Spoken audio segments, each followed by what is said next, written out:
Hello students.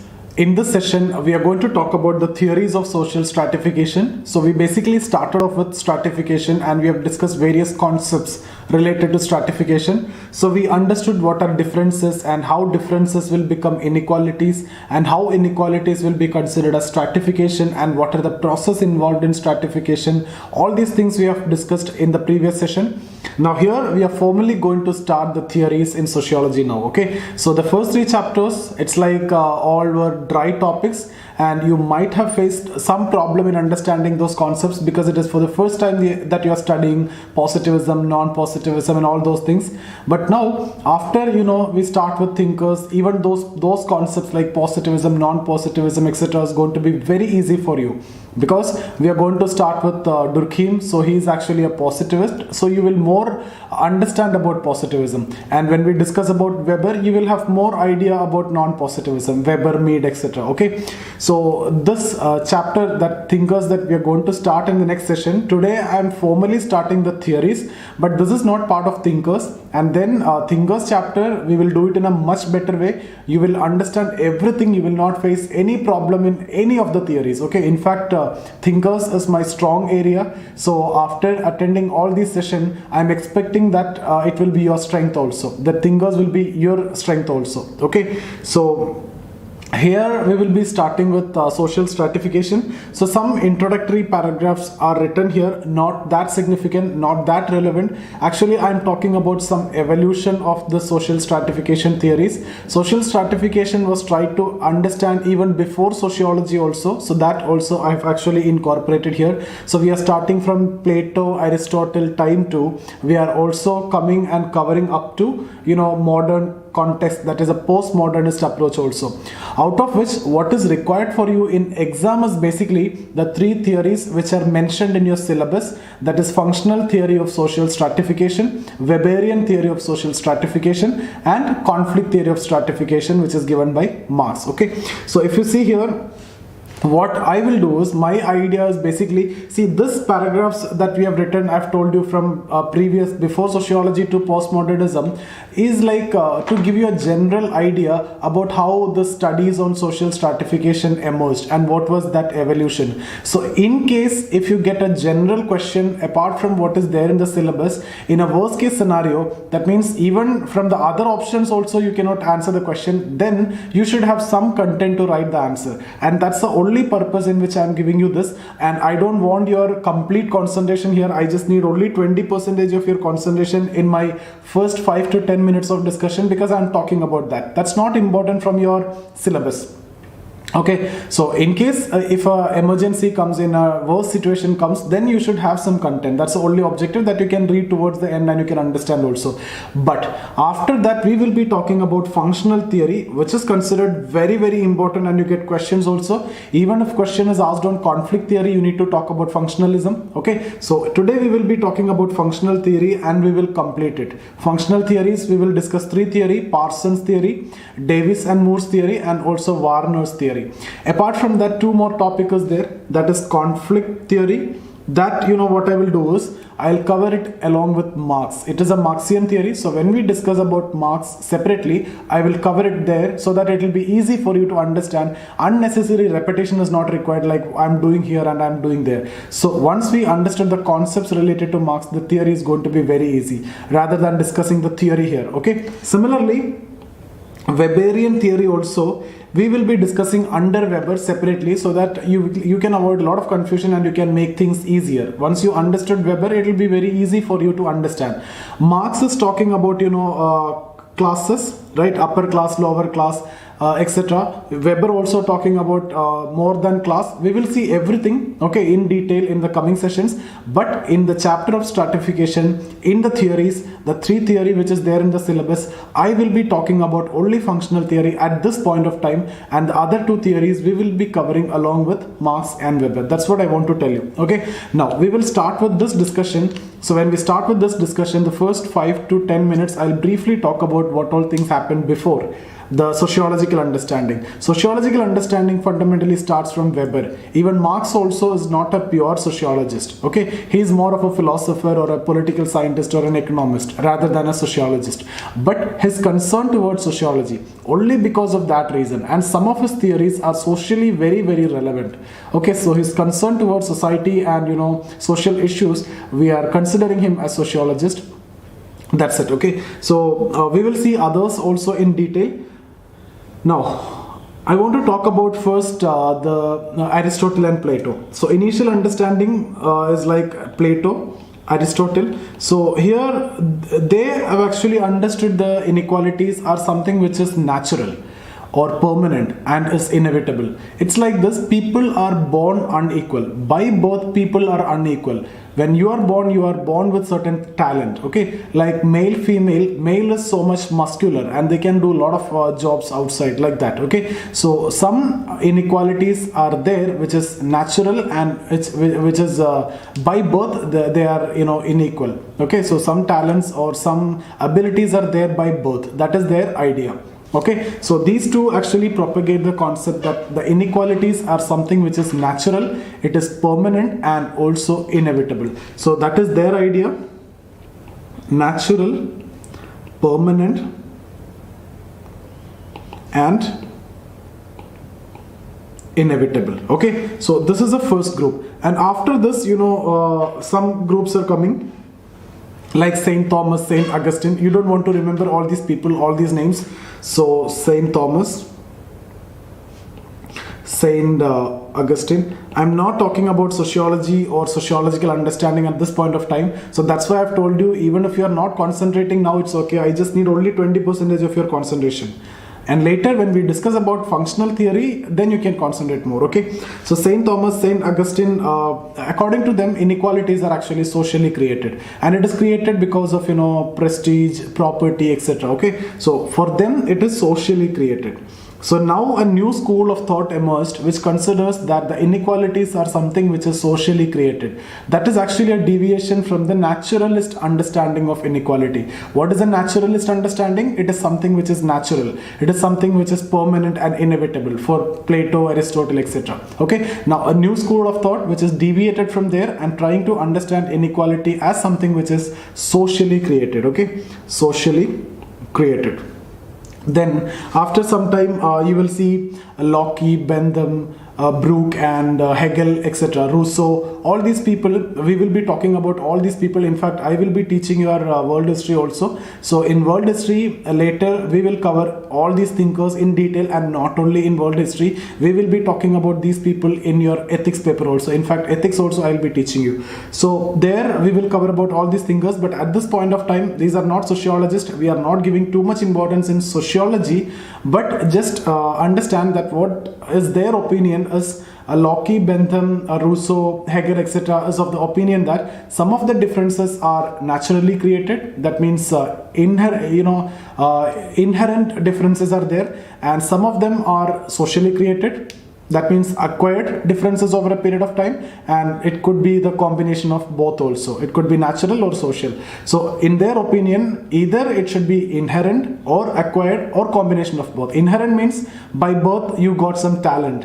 Acquired means over a period of time you got some talent, or combination of both. You're born with talent and you got better education, and through that also you improved your talent. Okay, so that is their understanding, like Locke, Bentham, Rousseau, Hegel, Brooke. I'm not writing completely. We will have the PDF anyway. I'll be explaining with the PDF also, so you will not face any problem there. And in their opinion, inequalities are either inherent or acquired or the combination of both. Okay, now so here you can see first it's actually understanding it as natural, permanent, inevitable, then later socially created, then it is a combination. It is either natural or social or both. Now we will talk about Marx.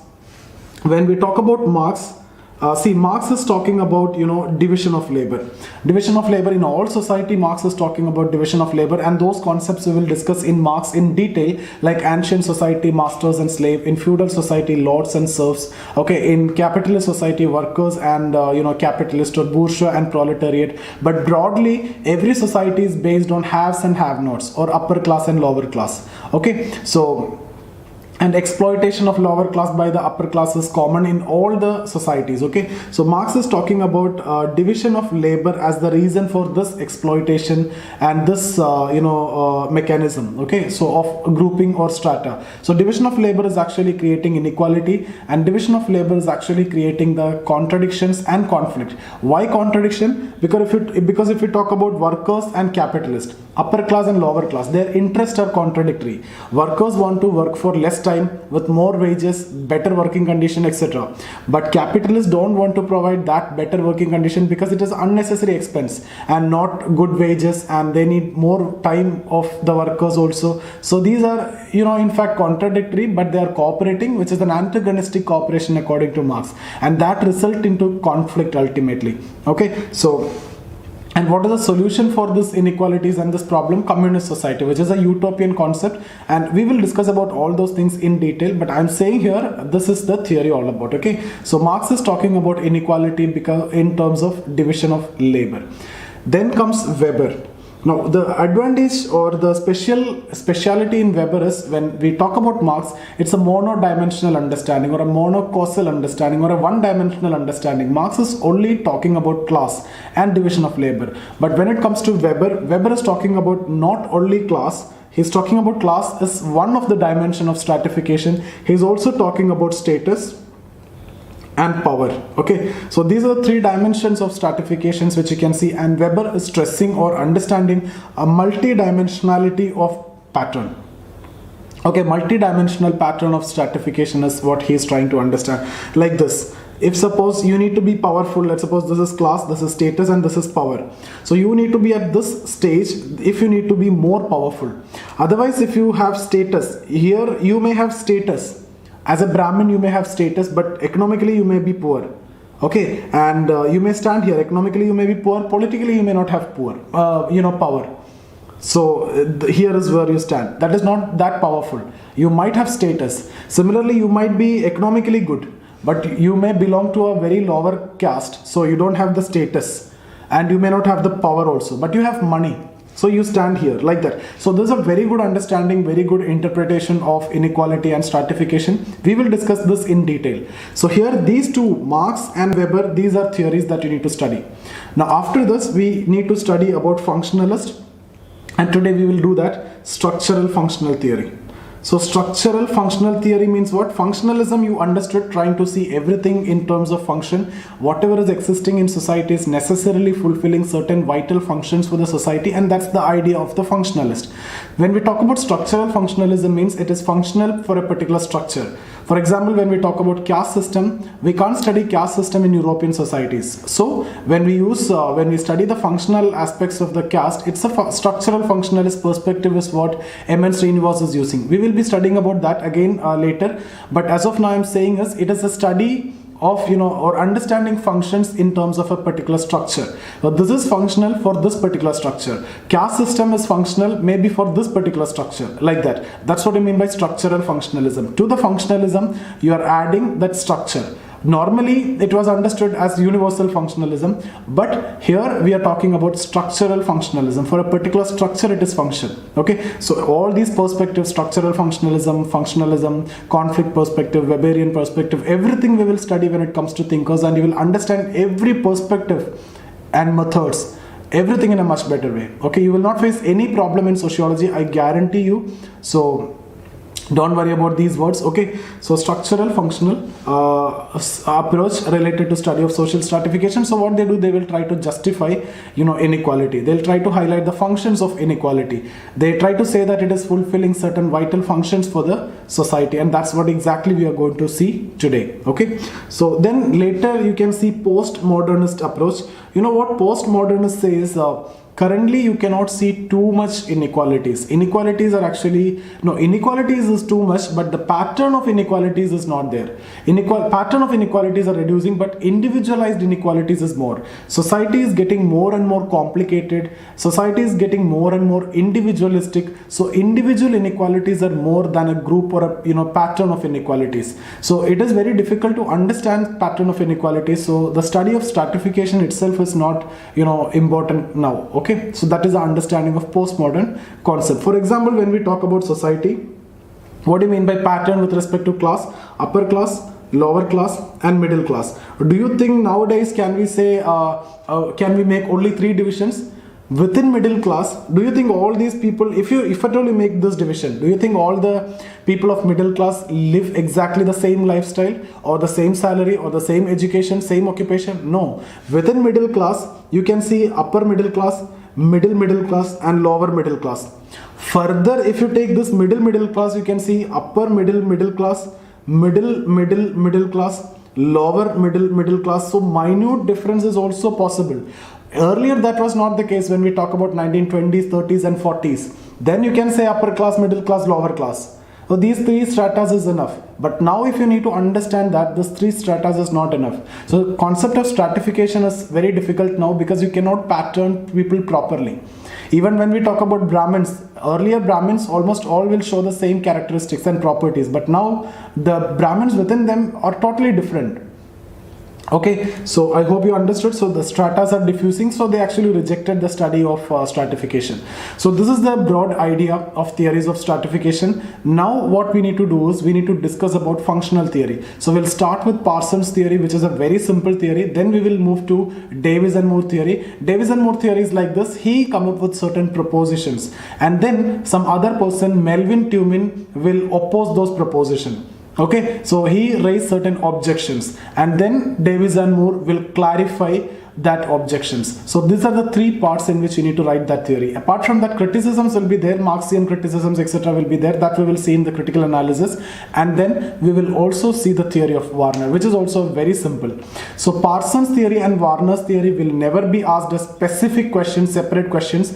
When the question is asked on functional theories of stratification, you need to write all these. Okay, and Davis and Moore theory is slightly lengthy. That can be asked, that in fact asked many times, many times asked as separate question. Okay, so let's get started with functional theories of social stratification. Very easy, you will understand everything. In case if you have any doubt, you can get in touch with me here. That's my Instagram ID. You can join the Telegram channel, you'll get all my videos over there. You can get in touch with me over phone. This is my number 9790-892-697. For my complete online classes or regular classes, for test series, you can write the test with me. Not only optional sociology, you can write GS also. Any help which you need for civil services, you can get in touch with me. Okay, so we will start now with the functional theories. So first we will discuss about Parsons. Okay, so Parsons theory is like this. Just understand, it will be very easy. You just need to note down these key points that I'm saying. Then you can put it in your own words, and so that you can write a very beautiful answer. So what Parsons says is a society is based on consensus. Any society is based on consensus, and these consensus are in the form of or in terms of norms and values. So society is based on consensus. Society is based on consensus, which are in terms of norms and values. Now, what do you mean by norms? Norms are the expected behavior. We have discussed it already in the introduction.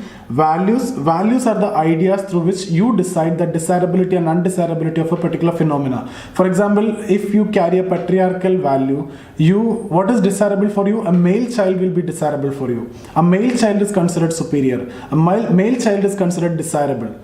Okay, male child is preferred. That's what you mean by patriarchal value. Values decides desirability and undesirability of anything. So that is something which you carry in your mind. Okay, and norms are the expected behavior. How as a teacher I should behave, and how as a student you should behave.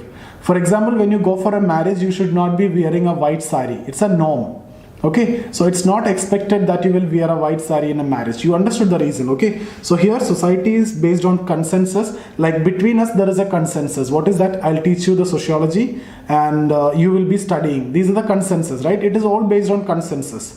So and it is based on norms and values. What is expected? What is the expected behavior from me? I'll teach it. I'll teach in a proper way. I'll refer to all the best textbooks and I'll teach you in a proper way. And what is the norm which is expected from the student? You will study whatever I'm teaching. Okay, so like that, everywhere these norms and values are there. And what do you mean by violation of norms? If I violate the norm, can you punish me? Can you take legal action? No, we don't have any legal agreement or anything. I'm not legally bound to teach you.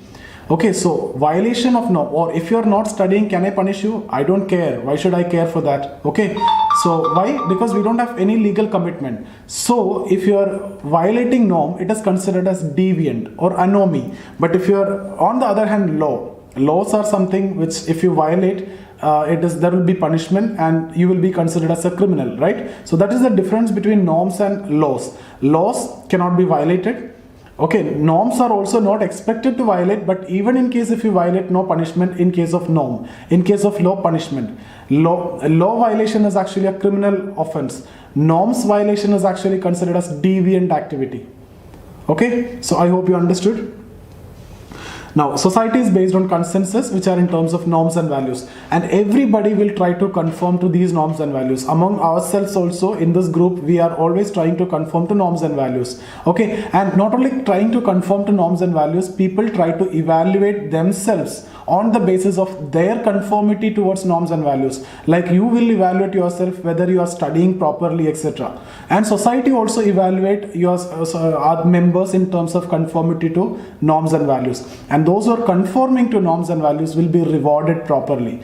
And social stratification is nothing but a system which is ensuring the proper rewards to the people, or based on their ability or based on their intent and ability, if you're following the norms and values. So that's the theory, very simple theory. I'm saying again in quick. Okay, so social stratification is like this. So every society is based on consensus. Consensus is required. Without that, society cannot survive. And what is this consensus? These are in the form of norms and values. There are expected behaviors, and people try to conform to these norms and values, and people try to evaluate themselves on the basis of conformity to norms and values. And these conformity to norms and values is considered highly desirable and will be evaluated also, and you will be rewarded if you conform to those properly. Okay, and that's how stratification is coming. So that's a very simple theory of social stratification. Next is a lengthy one, but even then it is very simple only. Davis and Moore. I have told you 3 steps are there here. Davis and Moore, 2 people. So three steps, like Davis and Moore make some propositions. So we will see that Melvin 2 means objection and the clarification given by Davis and Moore. So these are 3 stages in which you need to write this theory. So first, this theory is in the book Some Principles of Social Stratification 1942 in the form of certain propositions. Let's see that proposition. So these are logical and very easy, and you can connect it to yourself also. So the propositions are like this. The first thing that he's saying is society is made up of certain positions. Yes, every society is made up of certain positions, and some of these positions are functionally more important than others. Yes, the positions, some positions like IAS officers or chief secretary post and collector post. Which one is more important? Chief secretary. DGP post and superintendent of police. Which one is more important? DGP. So who will get more rewards? DGP, chief secretary, etc. will get more rewards than the others, right? So society is made up of certain positions, and some of which are functionally more important than others, and more rewards are attached to those functionally more important position to attract the talented people, because you need to fill the most important positions with the most talented people. So I hope you understood. Society is made up of positions. Some are functionally more important, and that itself show you the stratified order of society. And the more important positions has to be filled with the most talented people.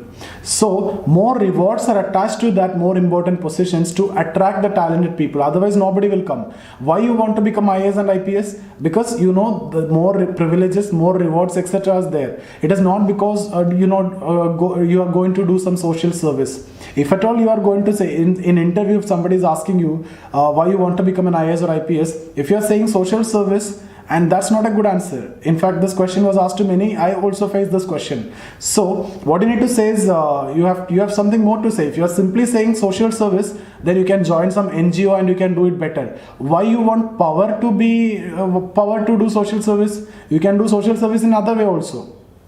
You don't want to do all this hard work, you don't want to prepare, you don't want to waste all this time to do social service. All this time also you can do social service. Okay, so that's not your reason, right? Why you want to become IAS and IPS? Simple, because of the privileges and the rewards which are attached to it. That you're going to get, and that's why you are looking for this, right? So what Davis and Moore saying was very simple. Society is made up of positions. Some are functionally more important than others, and functionally more important positions are to be filled with the talented people, and to attract the talented people, more rewards are attached. And to attain the talent, people undergo training and sacrifices, like what you're doing now. You are attending these classes, your time you are spending for that, and your other functions and many other things you are ignoring, marriage functions, many other functions you are ignoring, and you are making a lot of sacrifices, right? So exactly this is what Davis and Moore also saying. So society is made up of certain positions. Some are more important, okay? Some are more important, and more important positions require talented people. So you need talented people, and high rewards are attached to attract the talented people. See, if those benefits are not there, I don't think that any one of you are ready to do this much of sacrifice to become IAS and IPS. Okay, so that is why, so rewards are attached to these positions to attract the talented people. So the people will undergo training and sacrifices to attain the talent. Training and sacrifices, like what you are doing here. You are over the night, you are attending the classes. Okay, so all these things are basically to, to get IAS and IPS, right? Because more rewards are there. You are looking for the rewards more than the social service. Okay, and everybody like that only. So training and sacrifices. And finally, what is social stratification? Social stratification is effectively or actually a system which ensures that the most functional positions in the society is filled with the most talented people. Okay, so in that process you are offering rewards. When you're offering rewards, there will be a social stratification. So social stratification is actually a system which ensures that the most important positions in the society is actually filled with the most talented people. Okay, so society is made up of certain positions. Some are functionally more important than others, and the functionally more important positions are required to be filled with the most talented people. So you attach certain rewards to that position so that you will get the talented people. You can attract the talented people to that position. Okay, and then what you can say, for this people undergo training and sacrifices, and you will acquire the talent. So social stratification is nothing but a system which ensures that the most important positions are filled with the most talented people. Now we will see the objections raised by Melvin Tumin. Melvin Tumin raised certain objections in this context. What he said is, see, you are talking about functionally important positions, right? But how can you judge the relative importance of a position? I am talking about a position of teacher and a doctor. How can you tell that which one is more superior here?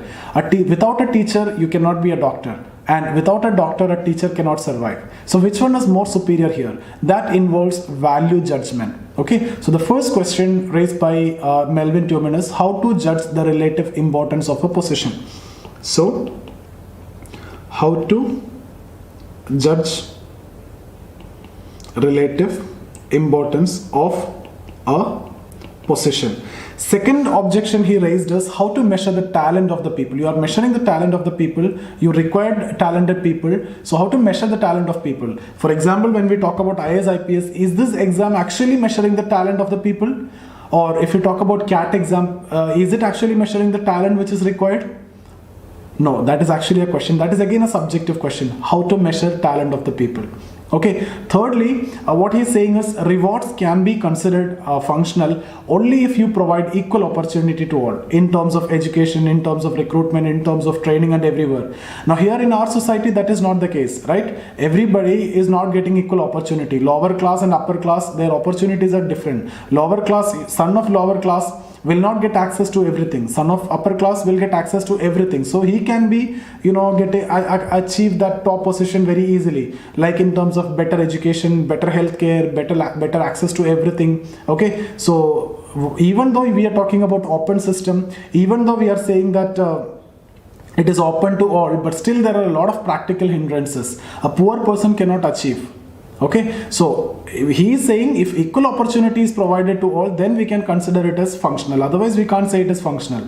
For example, if you need to attend a UPSC, if you want to become IAS and IPS, a poor person, it is very difficult. Rich person, you can go to Delhi and you can attend a GS class. You need to pay around 1.5 lakhs. Okay, and then optional, you need to pay another 50,000. So 2 lakh is gone. And then apart from that, you need to have stay expenses on stay, food, the hostel expenses, the traveling expenses, and the materials, notes, and all these, right? So a lot of expenses there. At least 3 lakh you need to spend, or 3 to 4 lakhs you need to spend per year, or more than that.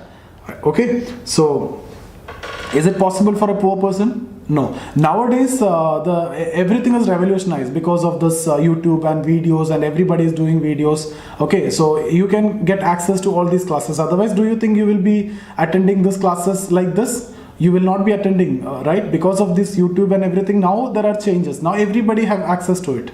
So to an extent, it is solved, but even then, there are problems. Okay, so no equality of, equal access to opportunities are not there for everyone.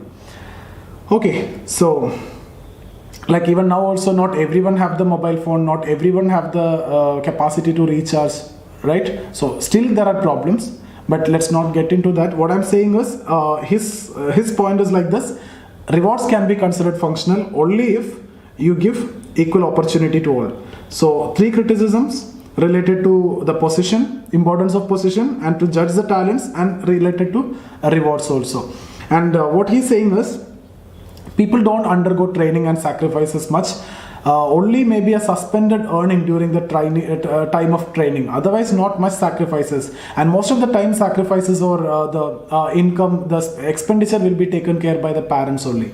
And then what he's saying is, the stratification in society is actually, there is a disintegrating influence. Okay, it is creating hostility and distrust among the people. So these are the criticisms raised by Tumin. Few are logical. The first 3 especially are logical. Okay, now how Davis and Moore reacted to it, or how Davis and Moore addressed this, is like this. He said, it is difficult to judge the importance of a position, but it is not impossible. What you can do is, you can judge the relative importance of a position in terms of 2 criteria. By the degree to which the position which is in question, okay, let's suppose we are talking about doctor and IAS officer. Okay, so you can understand the importance of this. How? You can see which one is more unique by the degree to which this position is more unique. Which one is more unique? IAS officer or a collector is more unique. In a district, if you take, you will have only 1 collector, but so many doctors are there. So which one is more unique?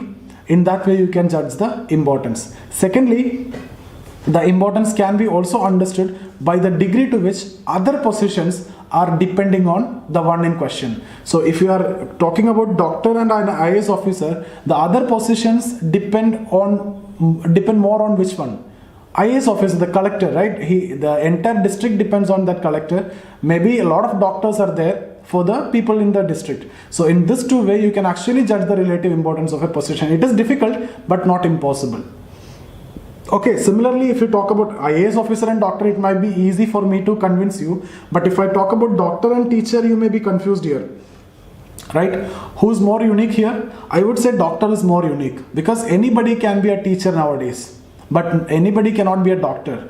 Like, I am an accidental teacher. Similarly, everybody can be a teacher, but everybody cannot be a doctor. So I think doctor is more unique. Okay, so I hope this is understood. Okay, so that is the answer given. Then what he said is related to rewards. Rewards are considered necessary, because in case of unskilled work, you don't want to attach too much rewards or anything. But if it is more important positions, rewards are necessary, because people have to undergo a lot of training and sacrifices. So if no rewards, nobody will be there. Okay, again, towards the last point, what he is saying is, it may be dysfunctional, it may be having disintegrating influence, but the fact that it is there in all societies shows that it is functional and it is inevitable. Okay, so that's how we concluded. So this is all about the Davis and Moore theory. Now what we can do is, we can move to the PDF and we can explain with the help of the PDF. I hope you understood everything that we have discussed so far. So we will move to the PDF now. Okay. So we basically started off with that evolution. I'll talk about that in brief. Okay. So it is often argued that some forms of inequalities are present in every society. Understanding the pattern of inequalities has been the concern of intellectuals since ancient times. Apart from the academic text, the socio-religious writings often contain views on these patterns. With the emergence of sociology as a distinct discipline, this subject came within the purview of sociological investigations. Ancient philosophers like Plato and Aristotle theorized about the patterns of inequalities. According to Plato, social inequalities exist in every society in terms of natural differences, that is, people are born unequal. Some people are naturally equipped for performing certain functions in society. Plato envisioned three classes, that is, guardians, auxiliaries, and workers. Similarly, according to Aristotle, the inequalities are natural and there is a natural rank order among them. These theories thus consider the pattern of inequalities as natural, permanent, and inevitable. Okay? During Renaissance period, the alternative approach towards understanding the pattern started. St. Thomas and St. Augustine for the first time attempted to understand the hierarchical order in society in terms of power, property, prestige. With this, an intellectual tradition favoring understanding of inequalities in social terms started. This is terms. Apart from the naturalist explanation of inequality, a new school of thought emerged which favored the understanding of inequalities as socially created. Later philosophers like Locke, Bentham, Rousseau, and Hegel were aware of emergence of the social classes based on either inherent differences, that means natural, or acquired differences, that means social, over a period of time you acquired, or the combination of both. Rousseau talked of social inequalities as created by system of private property. Okay, Marx further added dimension of division of labor in the understanding of social inequality. According to him, social stratification or inequality emerged because of contradiction, and these inequalities generate conflict. He even conceptualized a society which is free from such inequalities and termed up as communist society. After the middle of 19th century, sociological understanding of inequality started. Max Weber proposed a Trinitarian model, highlighted three important dimensions, that is class, status, and power, and emphasized on understanding the multidimensionality of the patterns. We have discussed it. In the first half of 20th century, a new set of theories favoring structural functional approach towards the understanding of patterns of inequalities emerged in the writings of famous American sociologists like Parsons, Moore, and Warner. According to this approach, inequalities were seen as fulfilling some vital functions in the proper organization of society. During 1950s and 60s, attempts were made to combine Marxian and Weberian approach in the writings of Eric Olin Wright. Wright further added new dimensions in understanding stratification by talking of contradictory class locations. By the end of 1980s, postmodern understanding of social stratification conceptualized a society in which stratas are diffusing and inequalities are confined to individual or the group level. These theorists proposed the end of theories of social stratification itself. This approach is highlighted in the writings of Baudrillard and Bach. We have discussed this much. So I don't think this will be useful for you because this is having no connection with the syllabus. But if you need to have some idea about that evolution, you can keep this in mind. In case in a worst case scenario, if the question is asked and you don't have any other option also to write, even your options are also not helping you, then you can go with it. Okay. Now we will move on to the structural functional theory. Structural functional theory of social stratification are based on the assumption that it fulfills certain vital functions in the context of the structure and is both inevitable and necessary. Importance of stratification is emphasized on account of existence of stratification in all societies. Talcott Parsons formulated an initial theory of stratification which is considered as very simple and broad. More detailed theories of stratification is found in the writings of Davis and Moore and W.L. Warner. Okay, Talcott-Parsons theory. We have discussed already, there are consensus in the form of norms and values, and confirmation towards this is considered desirable, and people always try to conform to that, and people try to evaluate that. So that's all we are going to discuss here. So according to Talcott-Parsons, every society is based on consensus in terms of norms and values. The conformity to these norms and values is considered desirable and is often rewarded.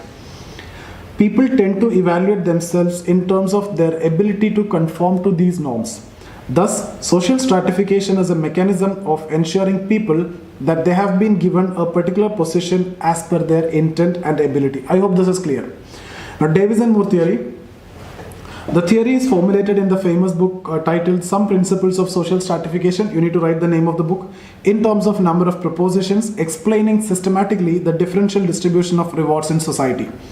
According to them, different distribution of rewards is a reflection of a stratified society and helps in perpetuating it. Because of rewards, it helps in continuation of that rewards. If no rewards, nobody want to achieve that top position. Okay. If no rewards and privileges, you don't want to become IAS and IPS. Exactly like this, because of rewards, it is continued like that. At one point of time, if privileges, rewards, etc. is taken, then nobody want to become the top class. Okay. Society is made up of different positions, some of which are functionally more important than others. These positions develop a view of stratified society. That's the first point.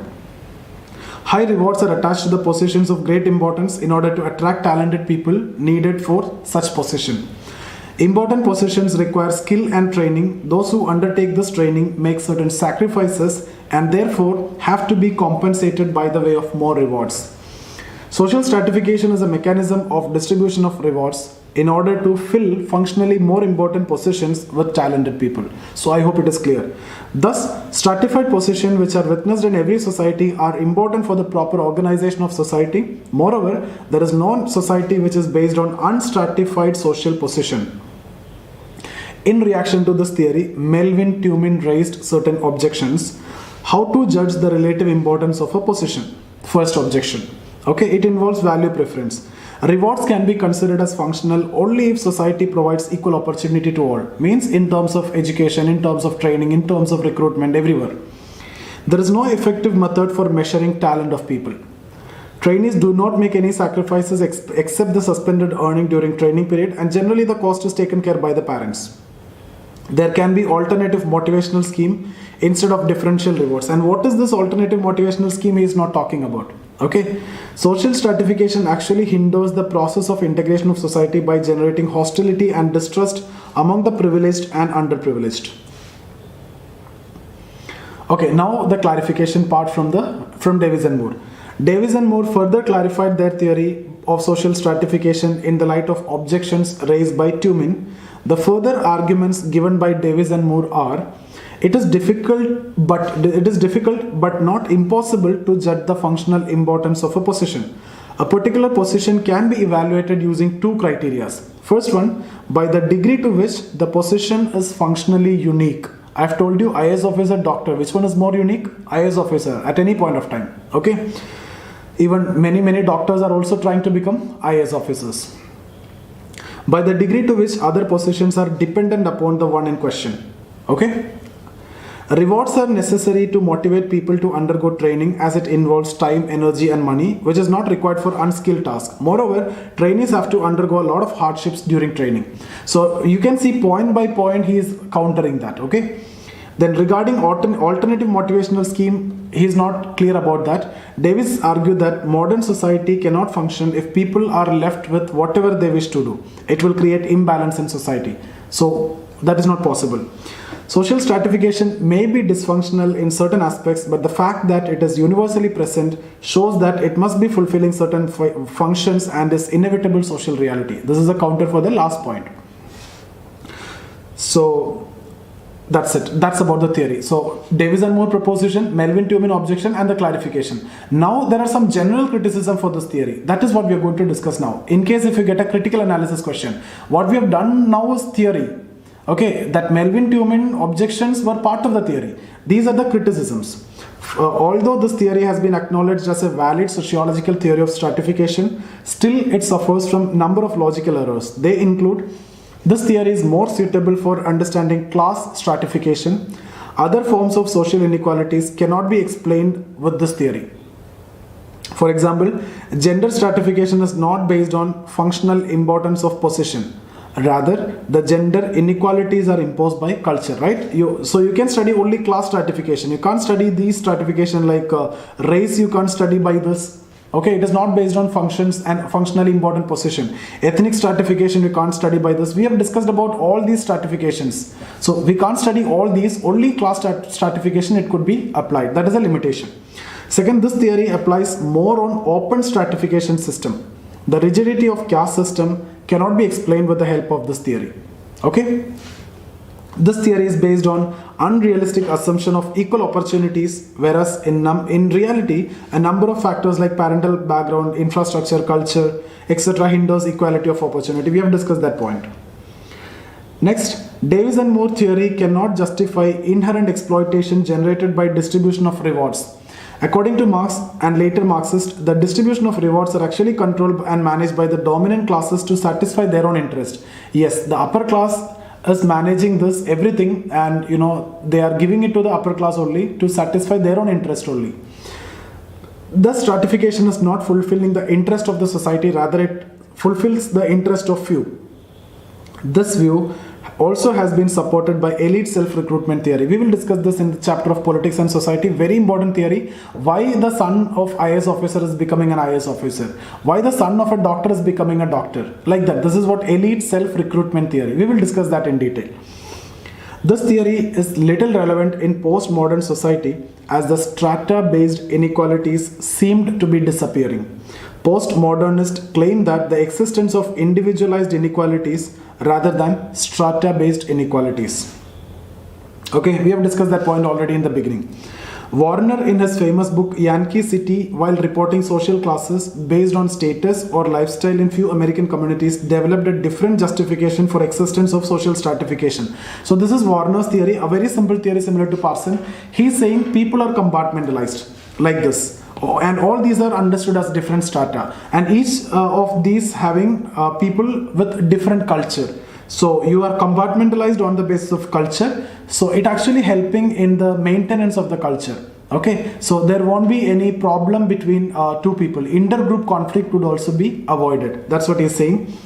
So according to him, various social stratas are generally separated into relatively distinct segments that have more or less a balanced and integrated culture. So it is based on culture. Thus, these stratas ensure cultural stability, and that's the most important function here. Cultural stability in society by compartmentalizing people on the basis of different culture. This reduces the chances of intergroup conflict. Okay, so people are compartmentalized on the basis of culture. That will reduce the intergroup conflict, and that will obviously help in the cultural stability also. You will interact with only the people in your group like that. Okay, so I hope you understood. You don't want anything else to read for this particular theory. We have done it completely. So still, if you have any doubt, you can get in touch with me here. That's my Instagram ID. Join the Telegram channel. You can call me. This is my number 9790-892-697 or 989-55-77775. Okay, so you can get in touch with me in any of this. If you need test series, if you need any help related to civil service preparation, not only in sociology, in GS also, please feel free to call me. Okay, so see you guys. Thank you.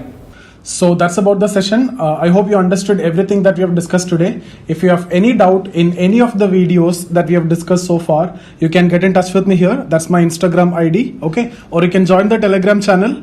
You will get all my videos over there. Everything is there. Or you can see here, this is the Telegram channel, or this is the Instagram ID. These two are my Facebook page. You can get in touch with me in any of this. If you want to learn economy with me or history with me or general studies, any subjects, you can, if you need regular classes, you can get in touch with me, or the online classes are available with Study IQ. You will get all those classes. Still, you will get my YouTube videos in this Telegram channel. Okay. So I hope you understood everything that we have discussed. So see you guys. Thank you.